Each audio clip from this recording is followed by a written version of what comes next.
180 kilometre வேகம் சீறி பாய்ந்த வந்தே பாரத் ஸ்லீப்பர் ரயிலுக்குள் நடந்த மேஜிக். மெய்சிலிர்க்க வைத்த ரயில்வே. வந்தே பாரத் ஸ்லீப்பர் ரயில் விரைவில் பயன்பாட்டுக்கு வர உள்ளது. இதற்கிடையே பலமுறை வந்தே பாரத் ஸ்லீப்பர் ரயிலின் சோதனை ஓட்டம் நடத்தப்பட்டது.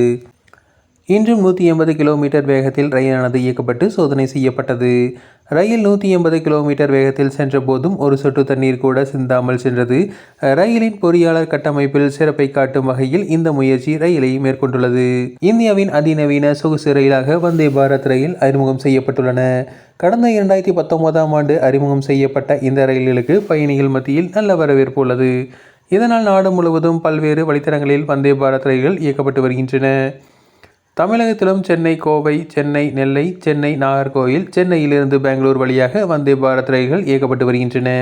மேலும் சில வழித்தடங்களில் வந்தே பாரத் ரயில்கள் இயக்குவது தொடர்பாக ரயில்வே வாரியம் பரிசீலித்து வருகிறது. வந்தே பாரத் ரயில்களை பொறுத்தவரை அதில் உள்ள சொகுசு வசதிகள் பயணிகளை வெகுவாக கவர்ந்துள்ளன. ரயில்களில் சொகுசு இருக்கைகள் முழுவதும் ஏசி வசதி, தானியங்கி கதவுகள், வைஃபை வசதி என பல வசதிகள் உள்ளன. இதனால் இந்த ரயில் கட்டணம் கூட இருந்தாலும் சொகுசு வசதிகள் மற்றும் விரைவாக செல்ல வேண்டிய இடத்திற்கு செல்ல முடியும் என்பதால் விரும்பி பயணிகள் பயணிக்கின்றனர். வந்தே பாரத் ரயில்கள் தற்போது பகல் நேர சேவையாக இயக்கப்பட்டு வருகின்றன.